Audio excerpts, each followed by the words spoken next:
ফজরের নামাজের সুন্নতটা যদি পারেন বাসায় পড়বেন। ঘড়ির দিকে তাকাইছেন, তাকায় দেখেন 20 মিনিট বাকি আছে, বাস সুন্নতটা বাসায় পড়েন। এক, প্রথম কাজ সুন্নত বাসায় যদি পারেন আর কি বাসায় পড়েন।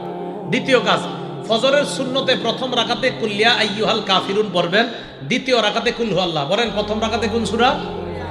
আইয়ুহাল কাফিরুন, দ্বিতীয় রাকাতে কুল হু আল্লাহু আহাদ। নবীজি মসজিদে আসছে, এক সাহাবা নামাজ পড়তেছে, আল্লাহু আকবার। তো নামাজে সূরা ফাতিহা পড়ার পর উনি আস্তে আস্তে পড়তেছে কুল ইয়া আইয়ুহাল কাফিরুন প্রথম রাকাতে। তো নবীজি শুনে ফেলছে আস্তে কানে দিয়ে। তো নবীজি শোনার পর বললেন, হাযা আব্দুন আরাফা রাব্বাহ, এই ব্যক্তি তার রবকে চিনতে পারছে।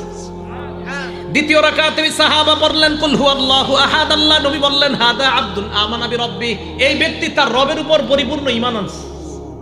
এজন্য আজকে থেকে আমলটা মনে রাখবেন, ফজরের সুন্নতে প্রথম রাকাতে কুল ইয়া আইয়ুহাল কাফিরুন, দ্বিতীয় রাকাতে কুল হু আল্লাহ। আরেকটা সুন্নতে আমলটা করবেন, বলবো? মাগরিবের পরের সুন্নতে প্রথম রাকাতে কুল ইয়া আইয়ুহাল কাফিরুন, দ্বিতীয় রাকাতে কুল হু আল্লাহ যদি পারেন। বাকি ফজরের সুন্নতে প্রথম রাকাতে কুল ইয়া আইয়ুহাল কাফিরুন, দ্বিতীয় রাকাতে কুল হু আল্লাহ। এটার দ্বারা কি উদ্দেশ্য জানেন? কুল ইয়া আইয়ুহাল কাফিরুনের মাধ্যমে প্রথম রাকাতে আপনি বুঝাইতেছেন আমি যত শিরিক সব বর্জন করলাম, দ্বিতীয় রাকাতে কুল হু আল্লাহ পড়ার মাধ্যমে বলতেছেন আমি আল্লাহর একত্ববাদ স্বীকার করে আমার দিন শুরু করলাম। আরেকটা আমল যদি পারেন, যদি সম্ভব হয়, এটা ওলামারা পারবে, আপনারা যদি পারেন আর কি, কোরআন শরীফ মুখস্থ সাধারণদের মধ্যে মুখস্থ করার একটা আয়াত মুখস্থ করতে পারবেন না ইনশাআল্লাহ? সূরা বাকারার 136 নম্বর আয়াত ফজরের প্রথম রাকাতে মাঝে মাঝে, সূরা বাকারার 136 নম্বর আয়াত আল্লাহ বলেন কুলু আমান্না বিল্লাহি ওয়া মা উনজিলা ইলাইনা ওয়া মা উনজিলা ইলা ইব্রাহিমা ওয়া ইসমাঈলা ওয়া ইসহাকা ওয়া ইয়াকুবা ওয়াল আসবাতি ওয়া মা উতিয়া মূসা ওয়া ঈসা ওয়া মা উতিয়ান নাবিয়্যুনা মির রাব্বিহিম লা নুফাররিকু বাইনা আহাদিন মিনহুম ওয়া নাহনু লাহু মুসলিমুন। এটা এক রাকাতে, ফজরের প্রথম রাকাতে। ফজরের নামাজের দ্বিতীয় রাকাতে পড়বেন সূরা আলী ইমরানের 64 নম্বর আয়াত।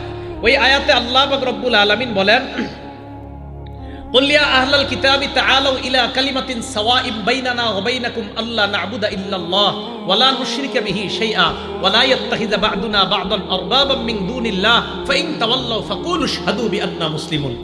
ফজরের প্রথম রাকাতে কুল ইয়া আইয়ুহাল কাফিরুন, দ্বিতীয় রাকাতে কুল হু আল্লাহ। যদি পারেন মাঝে মাঝে প্রথম রাকাতে সূরা বাকারার 136 নম্বর আয়াত, দ্বিতীয় রাকাতে সূরা আলী ইমরানের 64 নম্বর আয়াত। তাহলে এবার আসেন, প্রথম গেল ফজরের সুন্নত, বেশি সময় থাকলে ঘরে পড়ে নেবেন। দ্বিতীয় নম্বরে গেল প্রথম রাকাতে কুল ইয়া আইয়ুহাল কাফিরুন, দ্বিতীয় রাকাতে কুল হু আল্লাহ। যদি পারেন মাঝে মাঝে প্রথম রাকাতে সূরা বাকারার 136 নম্বর আয়াত, দ্বিতীয় রাকাতে 64 নম্বর, মুসলিম শরীফের হাদিসে আছে আলী ইমরানের 64 নম্বর আয়াত। 3 নম্বর কাজ, সুন্নত পড়ার পর আল্লাহর কাছে একটা দোয়া করবেন, আল্লাহুম্মা রাব্বা জিবরাইলা ওয়া মিকাইলা ওয়া রাব্বা মুহাম্মাদিন সাল্লাল্লাহু আলাইহি ওয়াসাল্লাম আউযু বিকা সালাসা মাররাত আউযু বিকা মিনান নার সালাসা মাররাত। বাংলায় বলবেন, হে জিবরাইলের রব, হে মিকাইলের রব, হে মুহাম্মদ সাল্লাল্লাহু আলাইহি ওয়াসাল্লামের রব, আমি আপনার কাছে জাহান্নাম থেকে পানাহ চাই। এটা 3 বার বলবেন। ফজর পড়লেন, সুন্নত পড়লেন, সুন্নতের পর আল্লাহর কাছে বলবেন আল্লাহ জিবরাইলের রব, মিকাইলের রব, মুহাম্মদ সাল্লাল্লাহু আলাইহি সাল্লামের রব, আমি আপনার কাছে জাহান্নাম থেকে পানাহ চাই। 3 বার বলবেন।